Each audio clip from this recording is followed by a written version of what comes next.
In the summer of 1988, a wealthy Jackson, Mississippi woman disappeared from her home in broad daylight. The only clue left behind was a mysterious ransom note. The FBI and local police struggled to find answers in its cryptic message so they could find the kidnapper and retrieve the victim before her time ran out.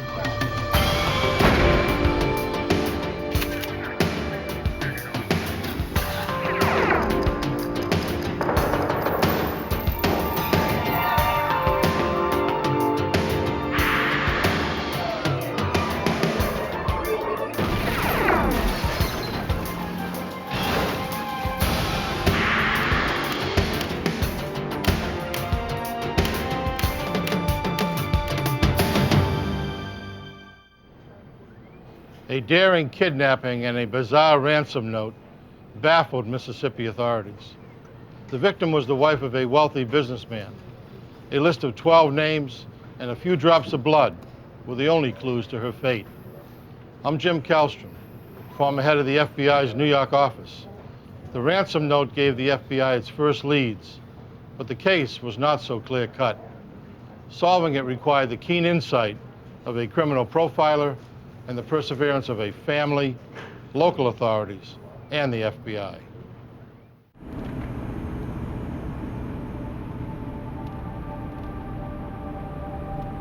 "6 a.m., July 26, 1988. The heat of a midsummer day would soon bear down on the southern city of Jackson, Mississippi. Like every weekday for the past 48 years, Annie Laurie Herron had coffee with her husband Robert before he left for work. As early investors in oil, the Herrons had become one of Mississippi's wealthiest couples, with a fortune estimated at more than $100 million. That day, Annie Laurie Herron would host her bridge club at home, the same house where she raised 2 children and lived with her husband since they were newlyweds. By 3:30, Mrs. Herron's bridge game was over and her friends had left. The housekeeper finished cleaning up after the card game and checked if Mrs. Herron needed anything else. The 73-year-old woman said everything was fine. Annie Herron planned to spend the rest of her afternoon reading until her husband returned.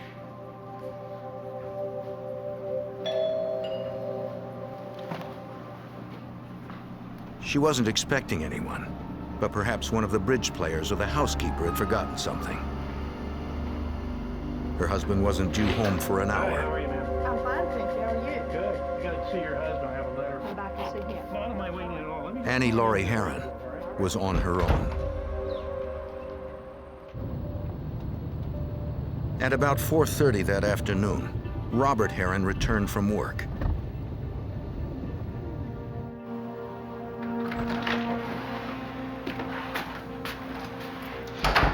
Annie, I'm home. He saw that his wife wasn't home and figured she was out with her friends or daughter.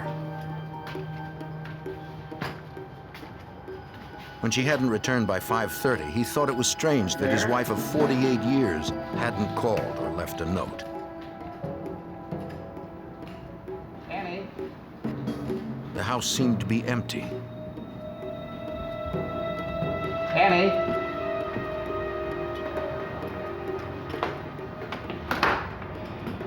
Robert grew concerned and began calling family and friends. Anywhere that I can tell. No one had seen Annie since the bridge game. Maybe we're going to have to do something else. Thank you. Robert's son-in-law, who lived nearby, said he would be right over.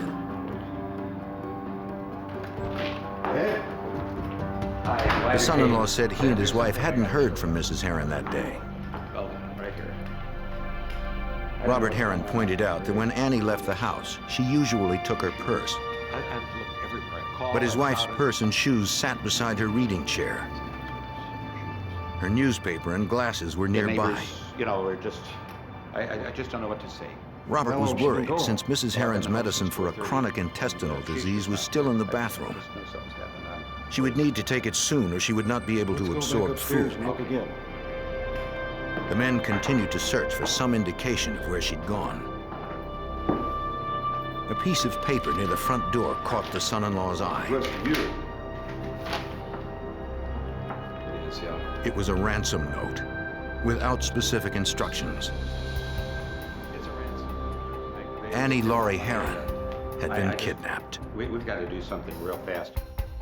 The note demanded that Robert Herron pay 12 separate men before 10 days passed, but it didn't say how much or where to send the money.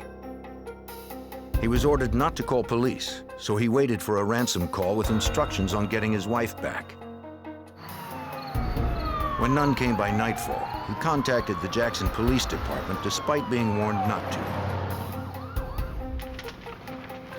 Officers secured the ransom note, hoping to keep any fingerprints intact. Processing the house for evidence, officers discovered a trace of what appeared to be blood on the front door frame. Laboratory tests would later reveal that it was blood and that it matched Mrs. Herron's blood type.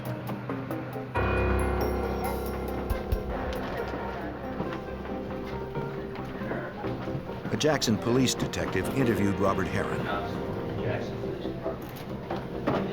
They wanted to know if he or his wife had ever been threatened. I'd like to ask you a few questions. He had no idea who would want to harm It them. was there for me to find. It's a ransom. If Mrs. Herron were without her medication for long, her intestinal condition would become critical. It was folded just like that. Kidnapping is a crime that must be solved quickly, or the chances of rescuing the victim are slim.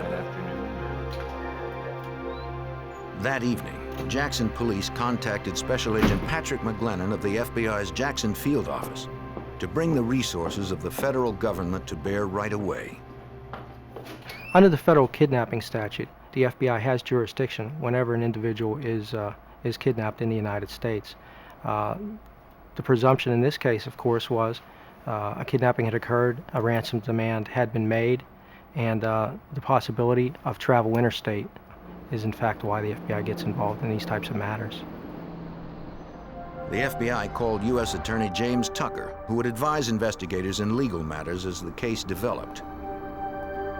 Like most residents of Jackson, Tucker had great admiration for the Herrons. Robert Herron was a self-made man, and at the time of this incident, which was 1988, Mr. Herron was probably considered one of the foremost financial wizards here in the Jackson area. He was well known in the business community. He was a generous person, so he was becoming well known for his particular acts of generosity.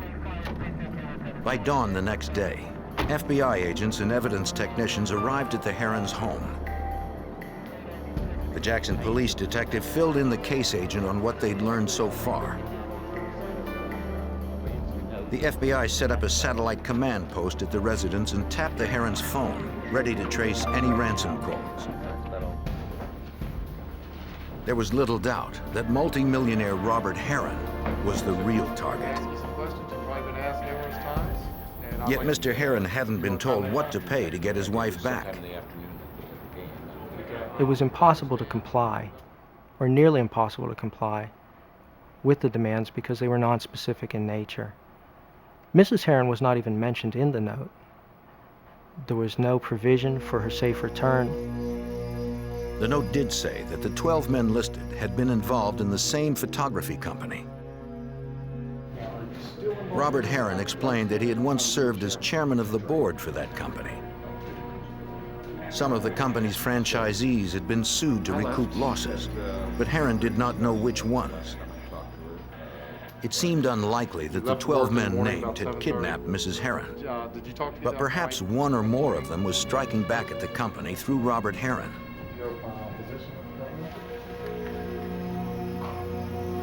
Technicians collected samples of all the writing pads and paper in the Herrons' home. They would compare the paper to the ransom note to see if it had been written on the stock from the house.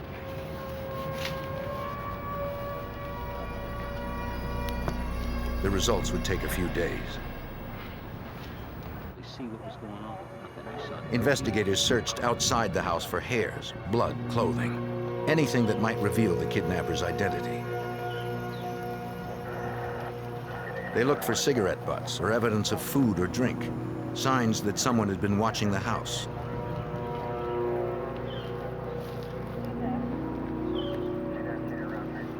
They found nothing. And yesterday afternoon, did you see Neighbors and domestic workers reported seeing nothing strange at the house the previous afternoon, any activity? and no one had seen Mrs. Heron leave. Quiet neighborhood, we should. The next day, agents continued canvassing the Herons' neighborhood. Dr. Posey? They questioned a doctor who lived down the street. Detective Johnson, Jackson Police Department would like to ask. He said that he had seen something in the neighborhood recently that might be related to the kidnapping. 2 weeks earlier, the doctor was going to run errands when he drove past a white van parked near his house. From that position, anyone in the van would have a clear view of the Heron house.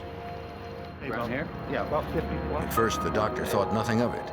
And, But when he'd returned home hours later, the van was still there.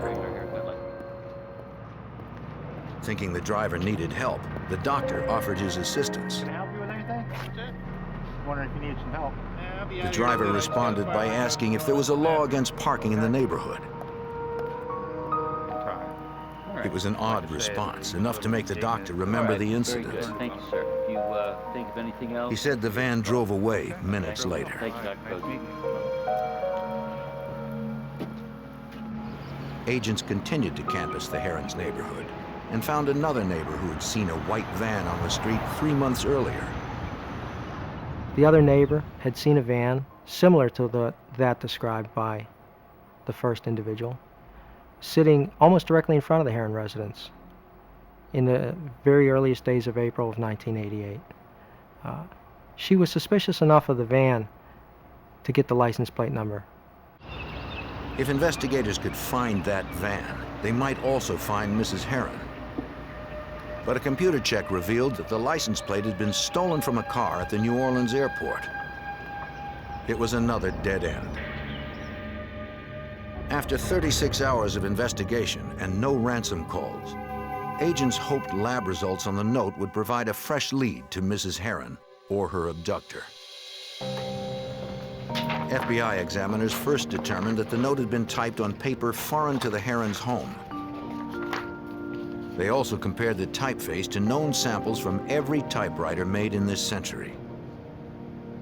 The laboratory division was able to determine that the demand letter was in fact typed by a Royal typewriter manufactured between 1912 and 1927. There was nothing else contained on the demand letter which would give analysts any type of ability to tell us the manufacturer of the paper or whether there were any indented writing or other evidence on the letter. A latent fingerprint examination revealed nothing, and a spot on the note believed to be a bloodstain was too small to analyze. Pretty level plane here. Although no evidence on the note helped agents, they hoped its message would. The note demanded that Robert Heron pay 12 men who were involved with a photography company. Perhaps the kidnapper was among them. Agents learned that the company had foreclosed on each of the 12 men, all former franchisees, to collect heavy debts. One of the company's executives provided the FBI with company files and photos of those men. Are you going to have to take those with you? Yes, sir. One was now deceased. The others were scattered throughout the country. Yes, sir.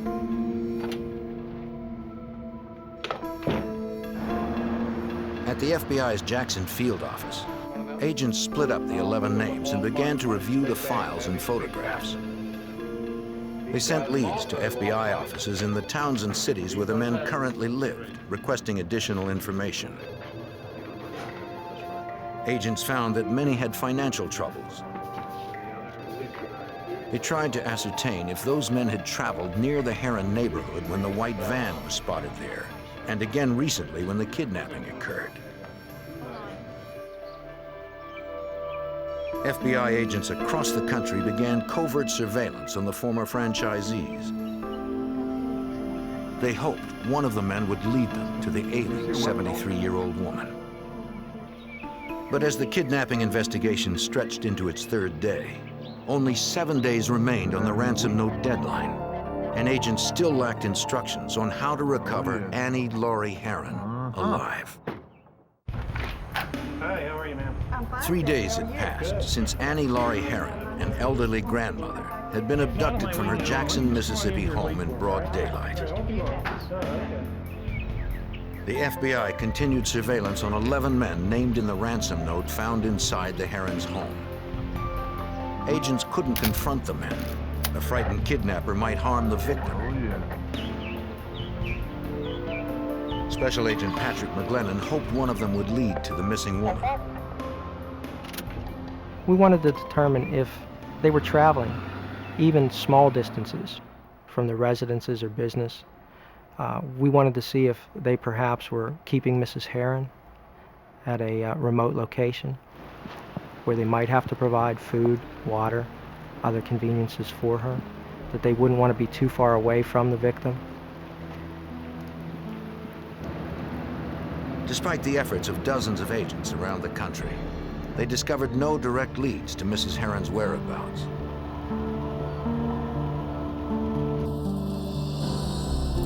But they still resisted contacting the 11 men directly so as not to reveal the investigation. The FBI considered the possibility that the kidnapper might be someone other than the men listed on the note. Agents contacted the Behavioral Science Unit at the FBI Academy in Quantico, Virginia for assistance. Profilers in the unit are agents trained to determine characteristics of criminals from the details of a case. One profiler reviewed the evidence, particularly the ransom note, looking for indications of the kidnapper's psychological makeup. The profiler called in his findings to the Jackson FBI agents working the Herron kidnapping. You mind if I put you on speakerphone so we can all listen at one time?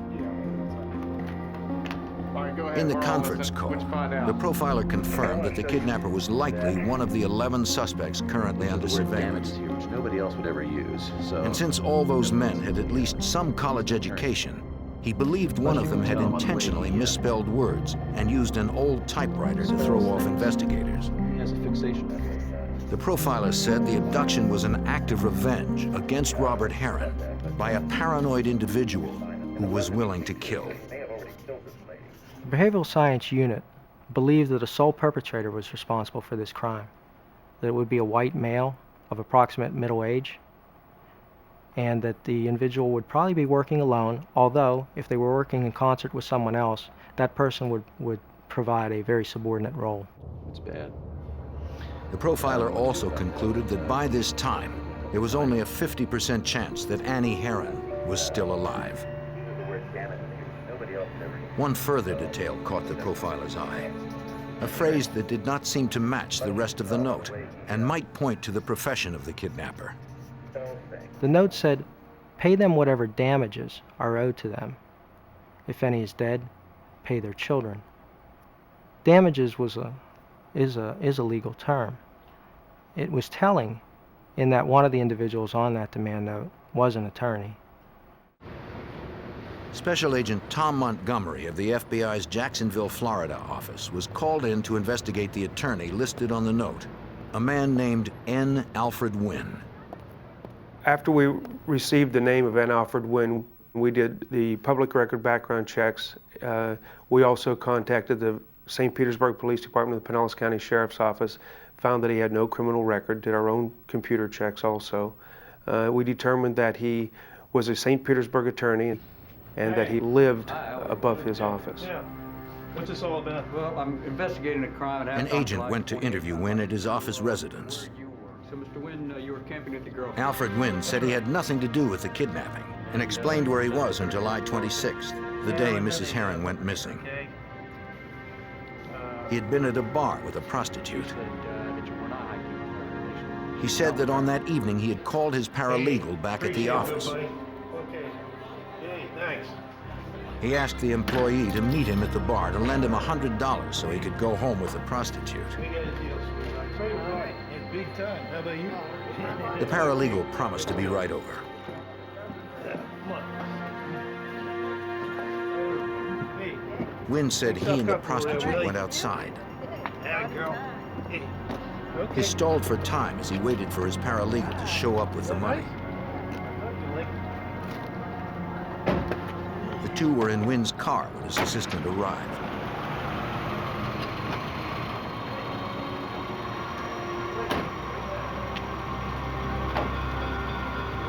Hey, Don. Hey, way to go. Wynn Good took man. the money, then left with the prostitute. Pay much attention? Wynn said he didn't remember much about the evening. He didn't know the name of the bar or the prostitute's real name.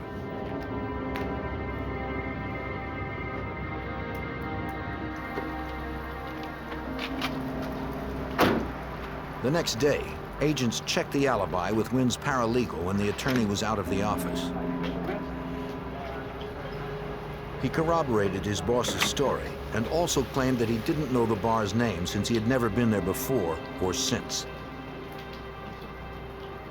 Agents suspected both men were lying. We learned that Wynn had paid for the paralegal schooling at a local community college, his paralegal schooling. We had learned that he was working for basically a very minimum salary, and there was a lot of allegiance between the paralegal and Mr. Wynn. Talk to his girlfriend. Later, an agent re-interviewed Wynn's paralegal, explaining their suspicions. Go camping with me. He maintained that he had met Wynn at the bar on the same day of the kidnapping, though he did reveal something new about his boss. He said that Wynn's legal battle with the photography company had begun when the company foreclosed on him 7 years earlier, and that he had fought the lawsuit with a vengeance. He had attempted to declare bankruptcy 3 times in order to avoid paying his debts.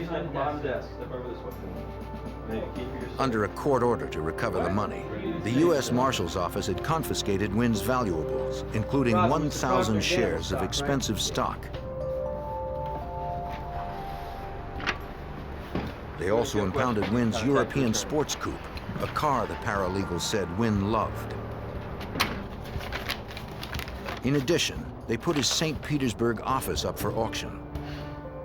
On July 6, 1988, less than 3 weeks before Mrs. Heron disappeared, Wynn had been notified of an eviction hearing. But he had refused to leave. The paralegal said that Wynn had been furious, believing that the photography company had ruined his life. Going to get that date from me? You're going to check that date? The FBI wondered if the paralegal had been involved in the kidnapping. Okay. Thanks. We pulled all vehicles registered to the paralegal, friends and associates of Mr. Wynn, to include Mr. Wynn, and learned that the paralegal had a white van registered to him, and through an interview of the paralegal learned that the vehicle was utilized by Wynn on several occasions. It seemed to be a major breakthrough in the case. The vehicle identification number revealed the name of the previous owner. An agent went to interview her. You're right, it's just like you said. He didn't return until She said Alfred Wynn, not his paralegal, had been the actual buyer. She said that Wynn had acted strangely. He was adamant that his name not be written on the title. So the woman left the line for the buyer's name blank. The lead was promising, but then agents learned that the van had been in the repair shop on the day of the kidnapping. Okay, how long was he gone? It was one more frustration in a difficult case.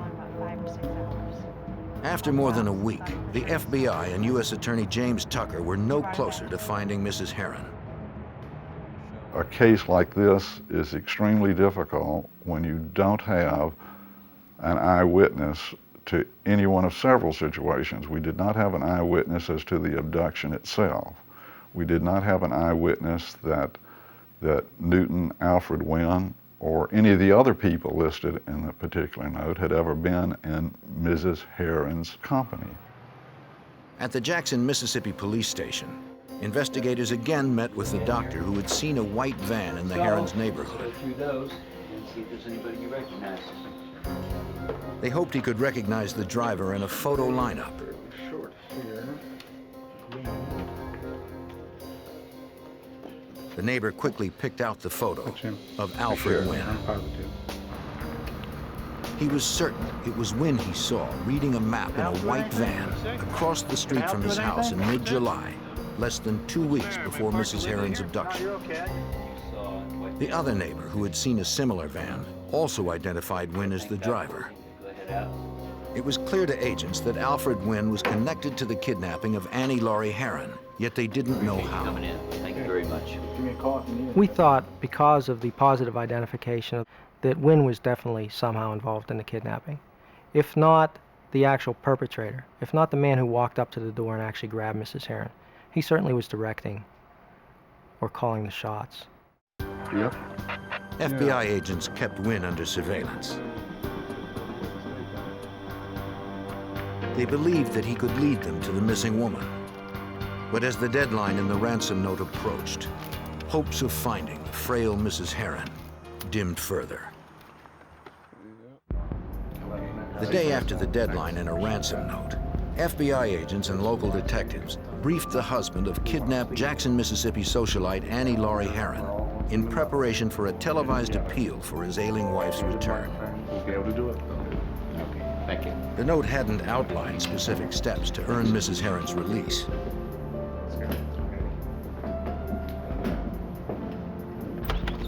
FBI behavioral profilers hoped the press conference would prompt the kidnapper to contact Mr. Heron with instructions to get his wife back unharmed. With his son and daughter at his side, Robert Heron asked anyone with any information to come forward. As a businessman, He also spoke directly to the kidnapper, promising to follow any specific instructions. A week later, the plan seemed to have worked. On August 15th, 1988, Robert Heron spotted the familiar handwriting of his wife among his mail. The envelope was postmarked August 12th from Atlanta, Georgia.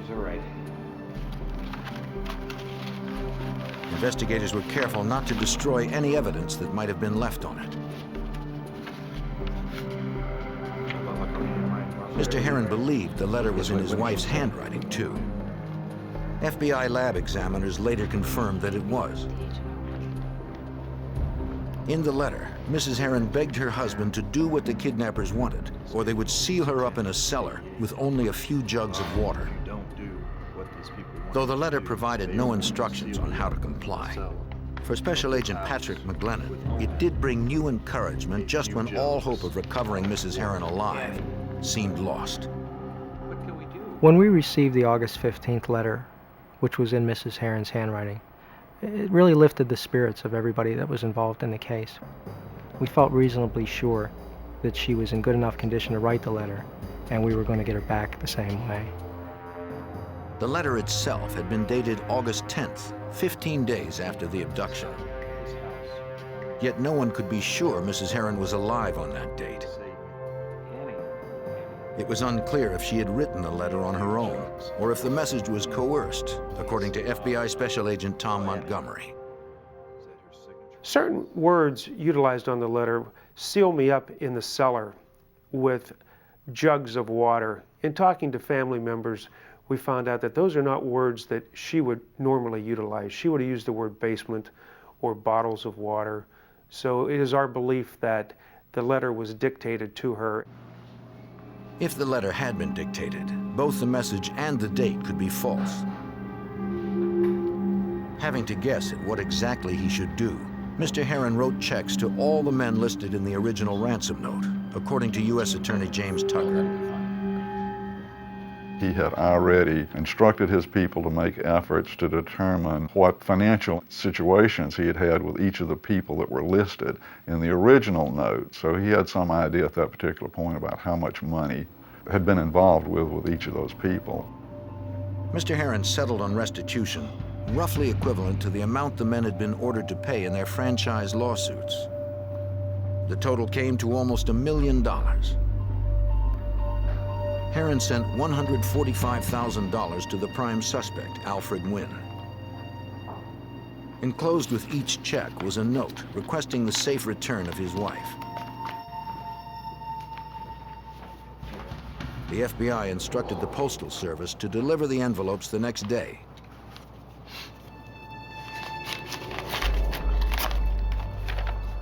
Later, agents spoke with Wynn's paralegal and learned of the attorney's reaction to Mr. Herron's check.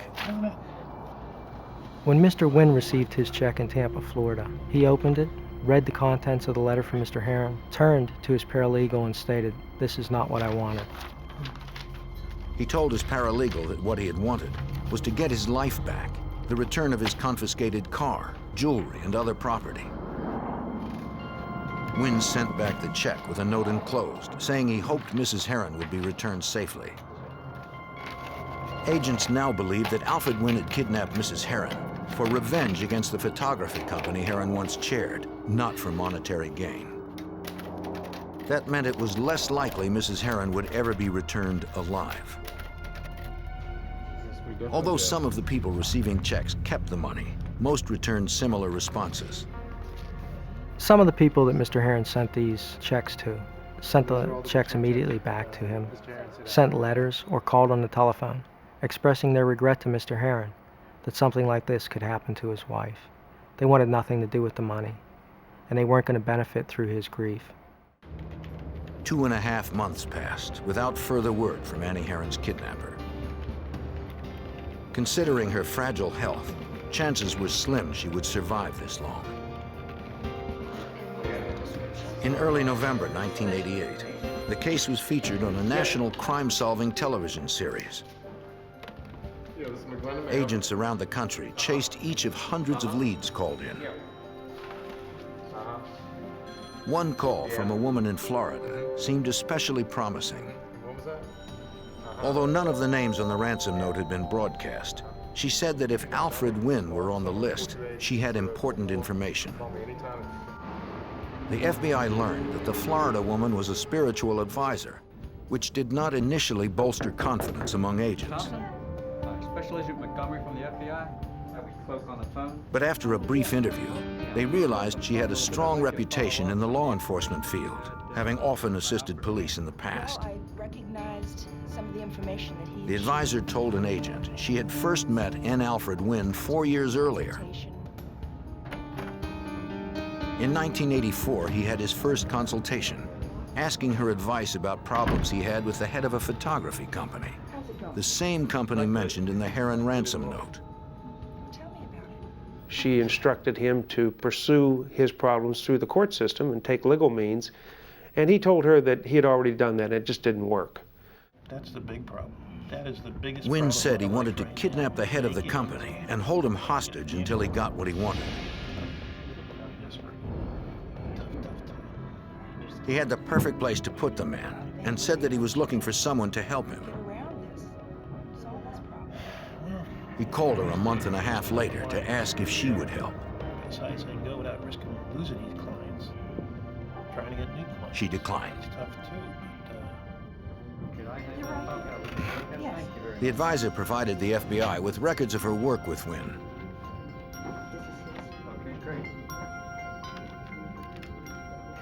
Once assured agents would protect her, she agreed to become a cooperating witness and promised to contact Wynn to arrange a meeting. Anything else, or if you want to talk to me, if you want to think of anything at all that might be helpful, please give me a FBI technicians would wire her office for sound and video. Thank you for coming. Okay, my pleasure. Bye-bye. Our plan was to draw Mr. Wynn into a face-to-face meeting with her and to have them discuss their prior discussions of this kidnapping of Mr. Herron, as well as any of the other things that would verify exactly what he had said to her during their prior meetings. Alfred Wynn took the bait. The monitored meeting took place in early December 1988. FBI agents watched as Wynn approached the office.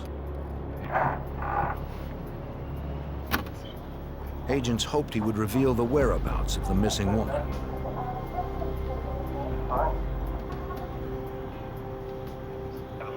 The advisor told Wynn she had seen the crime show on television and asked if he had kidnapped Annie Herron. FBI one, can you hear him in there? Wynn denied it, adding that he had decided not to abduct Robert Herron as he had previously discussed with the advisor.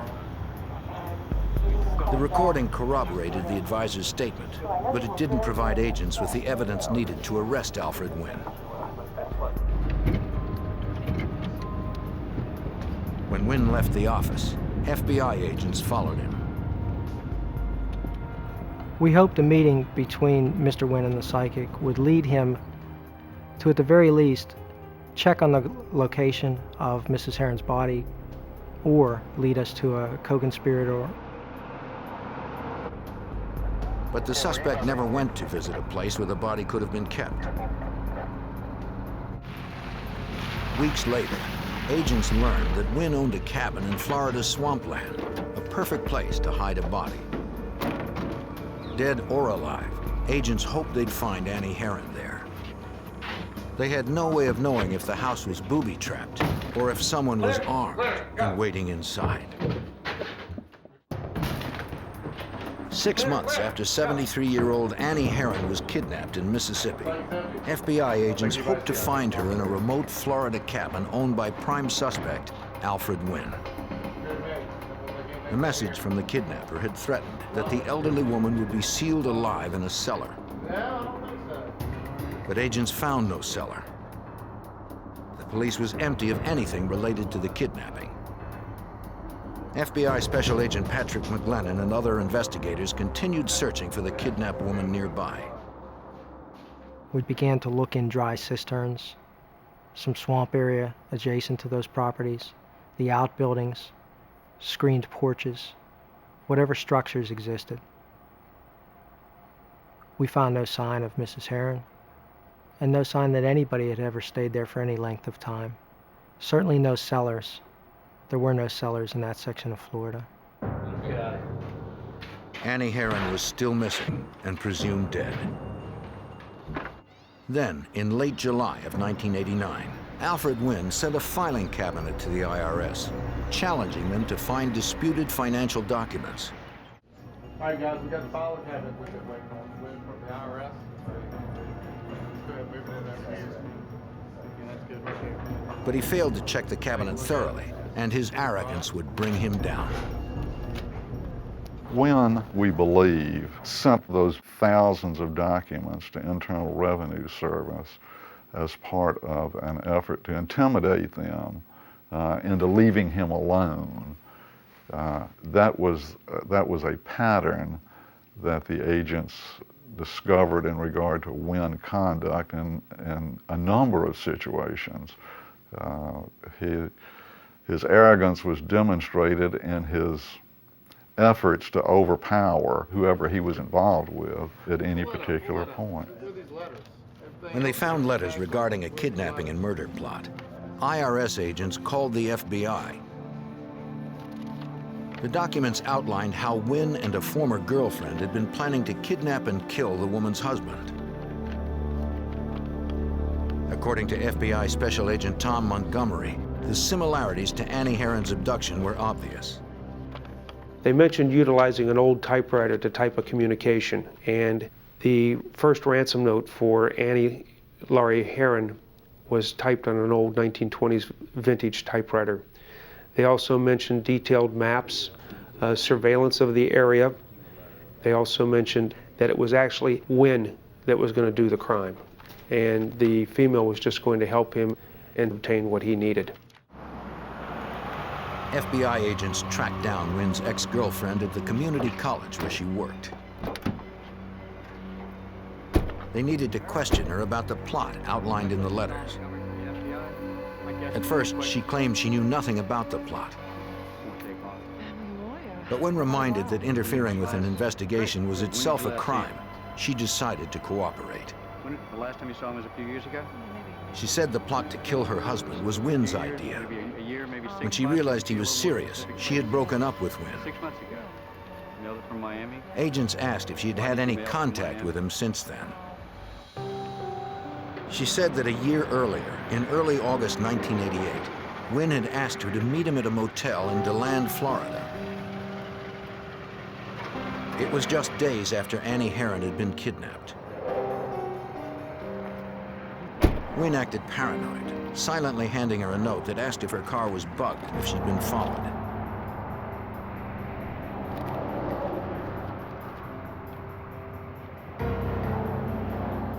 When he was convinced it was safe, he began talking. What's this all about?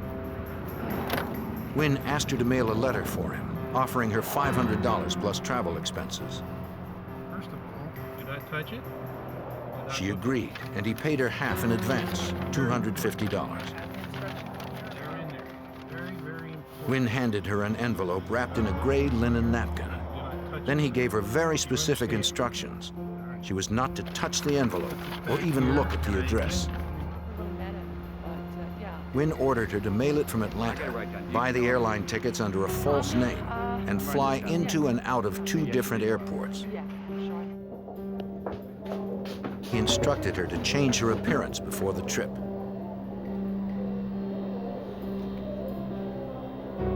She complied, changing her clothes, jewelry, and hair in the women's restroom at the airport.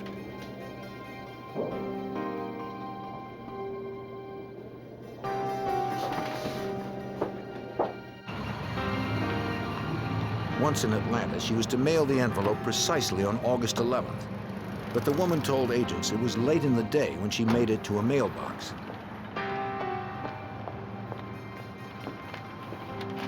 At the last moment, she said she couldn't resist a glance at the address. The letter, allegedly sent by Annie Laurie Herron, was postmarked on August 12th from Atlanta. Have you seen this Agents showed the woman a photo of the envelope Robert Herron had received. She immediately recognized the distinctive handwriting. It was the envelope she had mailed. Do you have on this? I'd like to clarify. She said that she had thrown away the napkin used to carry the envelope on a rural road. Thank you. She offered to take them there once she finished work. That evening, she brought the agents to the area. Investigators knew there was little chance they would find the napkin on the roadside after more than a year, but they looked anyway. They needed it to corroborate her story. Against all odds, they found it. But they wanted an admission in Alfred Wynn's own words.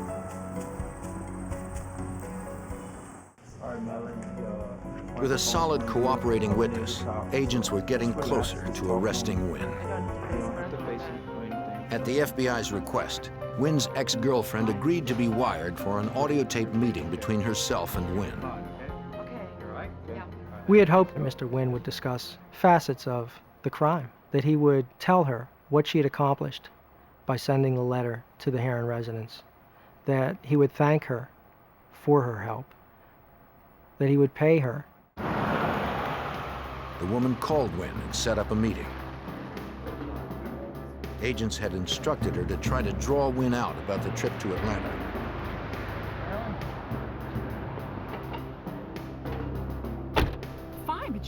As hoped, Wynn gave his ex-girlfriend the $250 he still owed her for mailing the envelope. Wynn refused to talk in detail about his plan, and he never mentioned Annie Laurie Herron. He seemed to have stonewalled investigators again. Convinced he was involved and desperate to find Mrs. Herron, the FBI knew they had to arrest Wynn soon. On March 11th, 1989, the FBI was ready to arrest suspected kidnapper Alfred Wynn. They set up a second meeting with Wynn's former girlfriend who had begun cooperating with authorities. The ex-girlfriend had been wired so agents could record the conversation. They hoped Wynn would say something incriminating about the kidnapping of Annie Herron so they could charge him and recover Mrs. Herron or her body. FBI Special Agent Tom Montgomery had coached the informant on how to deal with Wynn in this crucial second meeting. We had instructed her to become more aggressive in this meeting and to basically indicate to him that she was aware that she was involved in a criminal act, that she'd been watching television, and that she now realized that the letter that she mailed may in fact be involved in the kidnapping, may have been a second ransom note, hoping to elicit from him something to incriminate him further. Agents watched and listened as the woman pushed Wynn about the Heron kidnapping. The suspect soon became defensive and left the car without admitting any knowledge of the crime. Okay, he's pulling out. Let's go, let's go, let's go. Agents knew it was time to make their move.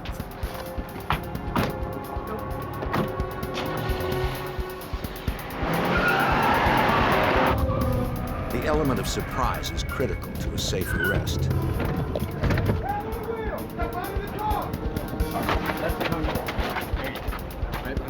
Alfred Wynn was charged with conspiracy to kidnap, mailing a threatening communication, and perjury for testifying in front of a grand jury that he wasn't involved in the kidnapping. But agents still had no solid proof that he or an accomplice had in fact abducted Annie Heron.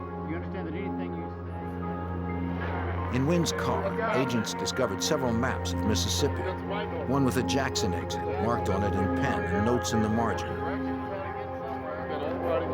Agents thought these might indicate where Mrs. Heron's body had been placed, but extensive searches yielded nothing. Securing a warrant, Florida FBI agents searched Wynn's office. They needed physical evidence to prove Wynn was involved in the abduction of Annie Laurie Heron.